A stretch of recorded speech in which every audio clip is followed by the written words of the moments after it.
Ribuan tenaga kesehatan berunjuk rasa menggugat rancangan Undang-Undang Kesehatan Omnibus Law. Massa yang berasal dari 5 organisasi kesehatan, yaitu Ikatan Dokter Indonesia, Persatuan Dokter Gigi Indonesia, Persatuan Perawat Nasional Indonesia, dan Ikatan Apoteker Indonesia, serta Ikatan Bidan Indonesia itu menolak RUU Kesehatan Omnibus Law yang tengah dibahas di DPR RI. Sejumlah pasal yang saat ini sedang digodok pemerintah dan DPR dianggap merugikan tenaga kesehatan Indonesia. Di antaranya pasal yang menyebutkan tenaga kesehatan hanya boleh memiliki satu organisasi profesi. Hal tersebut dianggap kontroversi karena disinyalir akan mengamputasi peran organisasi profesi. RUU Kesehatan juga akan menggodok kedudukan tenaga medis atau tenaga kesehatan dapat dipidana saat melakukan kelalaian. Pasal kontroversi lainnya adalah keberadaan tembakau yang dimasukkan dalam satu kelompok zat adiktif bersama narkotika dan psikotropika. Lantas benarkah RUU Kesehatan Omnibus Law sepenuhnya merugikan tenaga kesehatan? Tim TV One mengabarkan.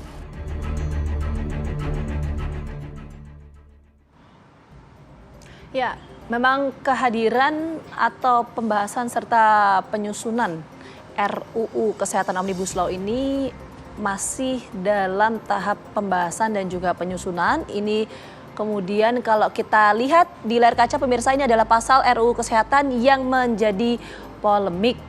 Salah satunya yaitu dianggap akan mengamputasi organisasi profesi. Ini di pasal 314 ayat 2. Dan ada beberapa pasal lainnya ini yang kalau kita lihat ya, Mbak ya, juga menjadi pembahasan di publik. Soal standar pendidikan kesehatan dan kompetensi yang disusun oleh Menteri, kemudian beberapa pihak lainnya. Artinya ini di bawah Kementerian Kesehatan, kurang lebih kalau saya rangkum seperti itu. Dan ada beberapa pasal lainnya. Nah, kita akan coba diskusikan hal ini mengenai pro kontra yang terjadi pasca adanya RUU Kesehatan Omnibus Law ini. Kita akan langsung sapa, sudah ada 2 orang narasumber yang bergabung bersama kami pagi hari ini. Saya akan sapa dulu, ada juru bicara Kementerian Kesehatan Republik Indonesia, Pak Muhammad Syahril. Selamat pagi, Pak Syahril. Ya, selamat pagi Mbak Vita dan Mas Bayu dan juga Dr. Adib Kubaidi.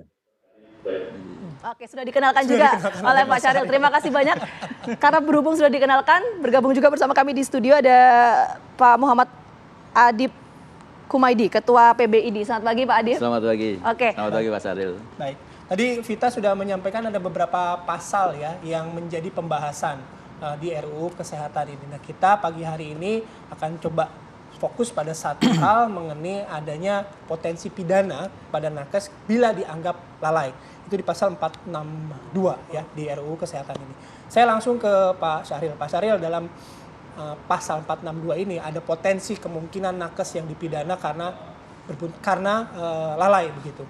Nah, penjelasannya bagaimana atas lalai yang dimaksudkan dan kemudian apakah ini juga nanti akan selaras atau berhubungan langsung dengan KUHP pidana, Pak?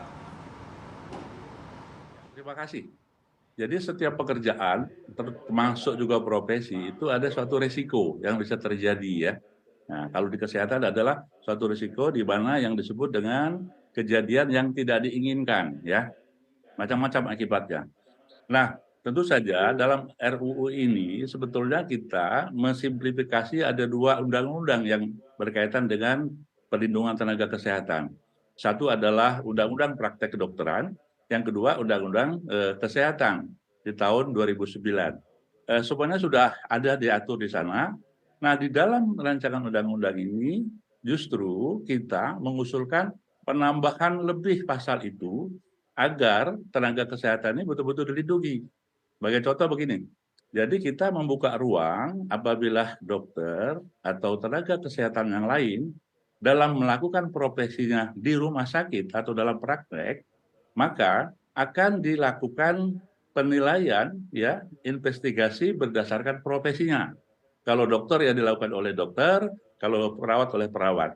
Nah, berdasarkan profesi itulah akan dilihat sejauh mana seseorang tenaga kesehatan ini melakukan kelalaian atau kesalahan yang mengakibatkan suatu kejadian yang tidak diinginkan tadi.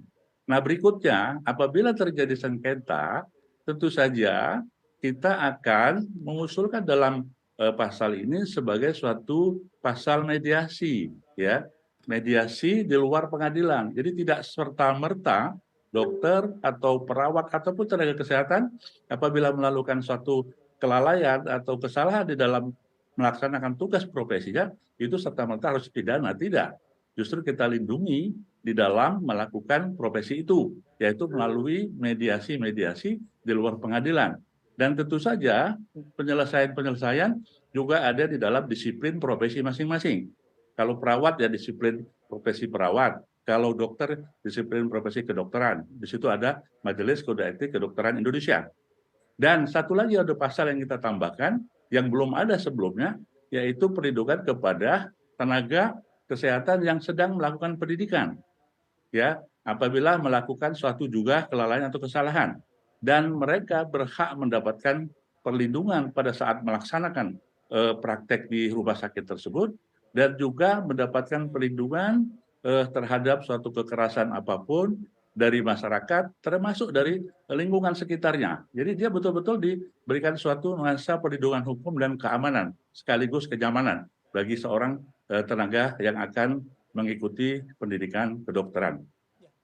Mas Ariel, itu kan bentuk-bentuk perlindungan yang tadi Anda sampaikan ya, jadi tidak langsung dipidana tapi ada mediasi begitu ya. Ya. Dokter Adib, Tidak. kalau memang ada ruang mediasi kan kata-kata kalau menurut Dokter Adib bagaimana? Kata-kata kelalaian dapat dipidana itu juga bukannya akhirnya ketika para nakes ini membaca risikonya besar menjadi nakes. Betul, jadi saya bicara dalam sebuah bentuk norma konkret sekarang. Di dalam sebuah undang-undang, rancangan undang yang disebutkan di sini, kita mau melihat tadi apa yang disampaikan kan normatif yang disampaikan oleh Pak Syahril. Ya. Kalau kita sekarang lihat di dalam draft, kita ingin mengajak sebenarnya para pemirsa sekalian membaca draft. Di pasal 187 disebutkan, rumah sakit tidak dapat dituntut sepanjang menjalankan pelayanan kesehatan untuk menyelamatkan nyawa manusia. Rumah sakit tidak dapat dituntut. Kita lihat di pasal 282. Di pasal 282, tenaga medis, tenaga kesehatan berhak mendapatkan perlindungan hukum sepanjang menjalankan sesuai dengan standar bla bla bla.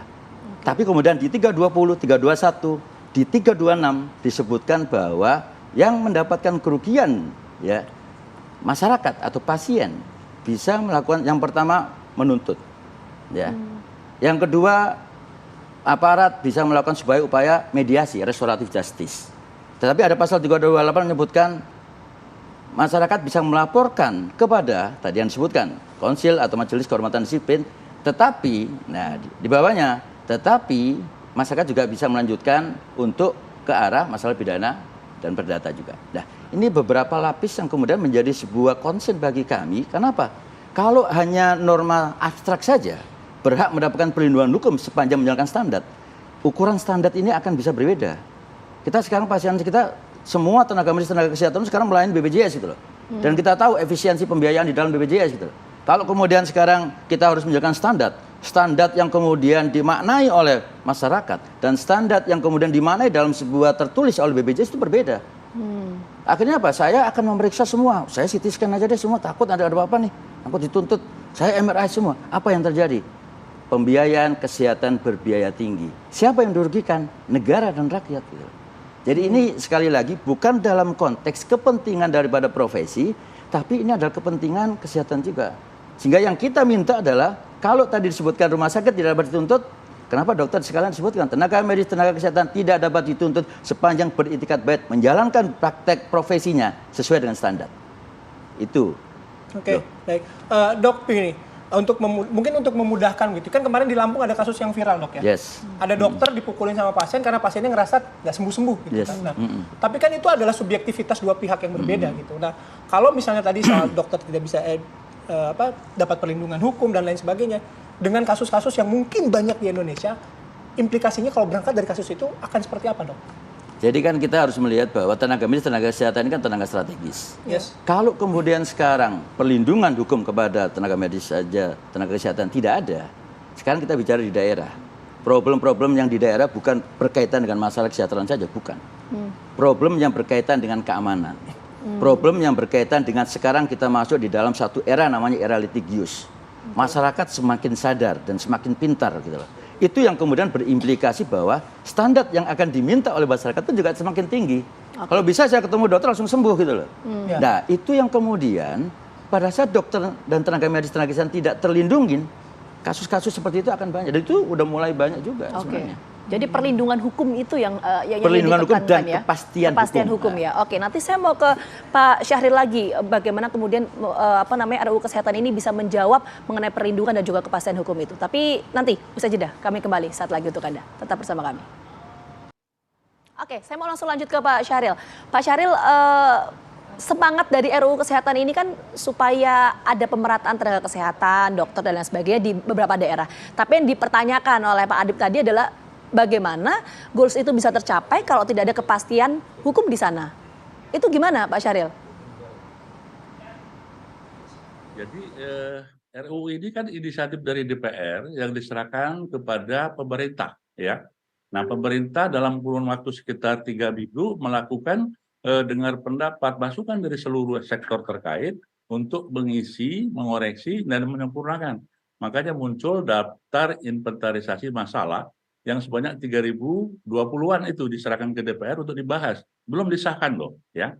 Nah, dalam kaitan tenaga kesehatan, kami ingin menyampaikan pada kesempatan ini, karena nuansa rancangan undang-undang ini juga sejalan dengan transformasi kesehatan di Indonesia untuk memberikan perbaikan dan peningkatan layanan kesehatan, maka bagaimanapun sistem yang sudah ada, yang kita lakukan di dalam simplifikasi ini, yaitu Undang-Undang Kesehatan dan Undang-Undang Praktek Kedokteran, di sana sudah ada juga menjamin perlindungan hukum kepada dokter dan tenaga kesehatan. Nah, saat ini ditambah pasal itu agar lebih disempurnakan dan menjamin lagi, Mbak. Dan bahkan ditambah tadi yang saya katakan terhadap peserta didik diberikan perlindungan hukum. Nah, kami ingin menyampaikan apa yang disampaikan oleh Pak Adib tadi, Pak ya. Jadi di dalam pasal yang daftar isian inventaris itu ada satu pasal 188 yang sebelumnya juga sudah ada di dalam Undang-Undang Rumah Sakit, yaitu mengatakan rumah sakit itu bertanggung jawab ya secara hukum terhadap semua kerugian yang ditimbulkan ya atas kelalaian yang dilakukan oleh dokter dan tenaga kesehatan. Artinya begini, kalau kita melihat aturan secara umum, hukum ini kan mengatur hak dan kewajiban seluruh bangsa, seluruh elemen, maka masyarakat pun punya hak, punya kewajiban, rumah sakit juga begitu. Nah, khusus rumah sakit yang mempekerjakan dokter dan tenaga kesehatan yang ada di sana, maka berkewajiban juga untuk melindungi secara hukum dan bertanggung jawab terhadap suatu kerugian bahkan atau kelalaian yang dilakukan oleh tenaga medis, dilindungi. Jadi tidak benar kalau rancangan undang-undang ini justru tidak berpihak dan melindungi. Salah betul. Dan ini kami jamin dalam kesempatan ini secara on air ini dapat didengar oleh seluruh masyarakat. Insya Allah rancangan ini memang betul-betul kita ingin lebih perbaikan ke depannya. Hanya saja ini kan rancangan undang-undang ya. Tentu saja nanti akan diturunkan di dalam peraturan pemerintah yang mengatur lebih rinci. Tidak mungkin aturan secara teknis diatur di dalam undang-undang. Jadi harus ada turunan-turunannya secara teknis bagaimana detail-detail tentang perlindungan hukum atau pasal-pasal yang ada di rancangan undang-undang itu. Perlindungan hukum gitu ya, konkretnya bagaimana? Kalau misalnya saya berangkat lagi dari kasusnya Lampung, tadi saya sudah cerita sama Pak Dr. Adib gitu. Ada dokter dipukulin sama pasien karena pasiennya merasa udah berobat kok nggak sembuh-sembuh gitu. Nah, perlindungannya itu di mana? Karena saya ngobrol sama Pak Adib juga tadi, rupanya kasus-kasus seperti itu ketika tenaga kesehatan, katakanlah dokter gitu ya, diintimidasi, dipukul, tidak pernah melapor balik begitu, bahwa ada tindakan kekerasan terhadap dirinya. Nah, dalam RUU ini, dengan kasus-kasus seperti ini, perlindungan hukumnya seperti apa, Pak Syahril? Ya, tadi gini, ini kan ada yang disebut dengan perlindungan profesi ya. Perlindungan profesi itu artinya begini, pada saat dia melaksanakan profesinya, terjadi suatu kelalaian, bahkan menyebabkan suatu kesalahan dan merugikan, maka itu akan diperiksa melalui profesi dulu, tidak langsung ke pidana. Nah, kasus di Lampung agak berbeda, Mas. Yang di Lampung ini kan kriminal nih. Orang memukuli orang, jangankan memukuli dokter, memukulin orang saja, dia masuk kriminal dong. Nah, untuk ini bagus ID ya bersama Kementerian Kesehatan melindungi dan memperjuangkan. Mereka harus dilindungi secara kriminal, bukan lagi secara profesi, karena pada saat itu dia tidak melaksanakan profesinya. tapi melaksanakan tugas tapi tidak dalam hal kelalaian yang disebabkan oleh profesi dia. Jadi kriminal betul. Oke. Orang lain aja kalau dipukuli oleh orang lain dikriminalkan, apalagi orang yang sedang bertugas begitu ya. Pak Syahril sampaikan adalah perlindungan ketika dianggap lalai, begitu ya Pak, kira-kira Pak ya? Ada forum mediasi itu. Ya, jadi begini, supaya clear ya. Jadi yang disebut kelalaian itu adalah sedang melakukan, umpamanya dia sedang praktek ini Pak ya, melakukan tindakan di ruang bedah saja ya, ada suatu kekurangan atau kelalaian atau apa yang menyebabkan suatu hal yang tidak diinginkan tadi ya, bisa menyebabkan sakit, bisa menyebabkan cacat, atau bahkan meninggal, maka itu harus diperiksa secara profesi dulu, tidak serta-merta langsung ke pidana. Berbeda dengan tadi kalau orang dipukuli, itu memang harus ke pidana, tidak lagi harus ke profesi itu perlindungannya ya, Oke. beda. Oke Pak Syahril, Oke. kita tangkap poinnya. Saya mau ke Pak Adip kalau gitu. Kalau soal bicara perlindungan nakes gitu ya Pak ya. Kalau kita bandingkan RUU Kesehatan yang saat ini tengah dibahas dengan Undang-Undang Kesehatan yang sebelumnya sudah ada. Karena kan RUU ini kan mencabut beberapa undang-undang sebelumnya kan. Perbedaan signifikannya apa Pak memangnya Pak? Soal perlindungan nakes ya konteksnya ya. Jadi begini, kalau kita bicara sekarang sebuah rancangan undang-undang baru, Iya. itu harusnya lebih bagus dong. Oke. Tapi kalau kemudian kita telah satu persatu, kami juga mempunyai kepentingan dengan undang-undang kesehatan ini, bukan hanya kepentingan profesi, Oke. untuk kepentingan pelayanan, untuk kepentingan rakyat juga gitu. Pada saat kemudian kita teliti dari undang-undang yang existing, dari semua undang-undang yang kemudian dilebur di dalam undang-undang Omnibus Law ini, tidak ada hal yang urgensi sebenarnya.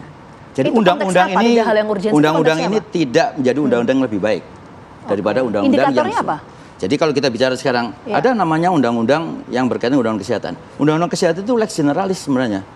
Tidak mengatur dalam satu bentuk undang-undang lex spesialisnya. Di lex spesialis ada namanya undang-undang praktek kedokteran, undang-undang keperawatan, undang-undang kebidanan, undang-undang tenaga kesehatan. Yang harmonisasi di dalam undang-undang ini dengan undang-undang kesehatan itu sudah berjalan dengan baik dan itu sudah sudah terimplementasi dalam sebuah peraturan perundang-undangan yang ada. Dengan kemudian undang-undang pemerintah daerah juga terkait dengan distribusi. Yang belum adalah turunan peraturan menteri, peraturan PP yang terkait dengan hal-hal, contoh masalah distribusi sekarang. Turunan dari peraturan menteri berkaitan dengan tugas pemerintah di daerah di dalam tenaga strategis dia pun juga belum ada. Oke. Tadi apa yang disampaikan oleh Pak Syahril tadi, kalau kita mencoba membaca undang-undang, kita jangan kemudian hanya satu pasal. Pasal 187 tadi saya katakan tidak bertanggung jawab dan tidak dapat dituntut. Pasal 188 kemudian dikatakan bahwa rumah sakit kemudian untuk kelalaian dokter juga akan melindungi gitu lah. Nah, ini ada inkonsistensi gitu loh. Oke. Inkonsistensi dan puzzle di dalam pembuatan undang-undang ini yang kemudian membuat penjelasan di dalam undang-undang ini nggak jelas gitu. Oke, itu- Jadi tetap lebih baik daripada undang-undang sebelumnya. Oke, itu kerangka besar yang tadi Ya. disampaikan Dr. Adip. Tapi kalau apa yang argumentasi yang tadi disampaikan oleh Pak Syahril begitu, ketika dianggap lalai, kita balik lagi yang soal lalai itu, gitu. Ya. Lalai, jadi nggak langsung serta-merta dipidana, tapi harus diperiksa dulu secara profesi. Bukankah itu juga sudah bisa mengakomodir, Dok? Nah tadi, makanya kita membacanya jangan satu saja. Di pasal 326, 327, dan kemudian 328, walaupun sudah diperiksa oleh profesi, dalam hal ini bukan organisasi ya, oleh majelis kehormatan, disiplin katakanlah, tapi tidak menghalangi masyarakat untuk melakukan sebuah tuntutan. Itu ada di pasal 328 itu. Nah, kemudian di 326 juga begitu ada. Jadi ini ada inkonsistensi di dalam penyusunan undang-undang. Artinya intinya tetap aja bisa dipidana begitu kan? Betul. Ya. Oke. Dan ini yang kemudian menjadi sebuah kekhawatiran ya karena ini berkaitan dengan keamanan di dalam melakukan pelayanan kita. Oke, terakhir ke Pak Syahril, menanggapi apa yang disampaikan oleh Dr. Adip tadi? Ya, supaya nuansa kita agak lebih adem gitu ya. Jadi ini kan menjadi prolegnasnya DPR ya, program legislasinya pembuatan undang-undang prioritas dalam itu. Jadi artinya kita menghargai dong hak inisiatif DPR. Nah, antara urgensi dan tidak itu yang paling tahu adalah sebetulnya DPR. Nah, kaitannya dengan ini, mungkin di akhir acara ini kami ingin membuat statement mengatakan insya Allah rancangan undang-undang ini akan lebih baik dan apabila ada hal-hal yang dianggap seperti yang disampaikan oleh Pak Adip sebagai Ketua PBID tadi, ada yang kurang, ada yang memang harus diperbaiki, kan masih ada ruang saat ini di dalam pembahasan bersama DPR. Kan RUU ini belum disahkan, sehingga ada ruang untuk itu. Kalau tadi dianggap tidak ini konsensusi dan dianggap tidak itu, ya kita selaraskan saja. Intinya kita ketemukan perbedaan-perbedaan ini. Dan alhamdulillah terima kasih ya kepada IDI yang memang sangat mengkritisi semua hal ini. Dan ayo kita masukkan kritisi-kritisi itu sebagai bagian di dalam penyempurnaan ini yang memang semuanya akan bertujuan baik ya, yaitu memberikan layanan yang terbaik ke masyarakat. Kami yakin, terima kasih ya Pak Adib, saya yakin teman-teman dokter, tenaga kesehatan mempunyai niat yang baik untuk bangsa dan negara ini. Dan apalagi pemerintah, untuk itu kita ketemukan di mana perbedaan itu, kalau ada kekurangan, mari kita sempurnakan dalam diskusi yang saat ini masih ada ruangnya. Terima kasih. Banyak sekali lagi Pak Syahril, Pak Adib Dr. juga Adib terima kasih. sudah hadir. Kita sama-sama mengawal ya pembahasan mengenai Ya. RUU Kesehatan ini hingga nanti disahkan menjadi undang-undang. Ya. Baik, ini menjadi akhir perjumpaan kita di Apa Kabar Indonesia pagi kali ini. Saya Bayu Andrianto. Dan saya Gina Vita, kami berdua pamit undur diri. Selamat pagi, selamat beraktivitas dan sampai jumpa.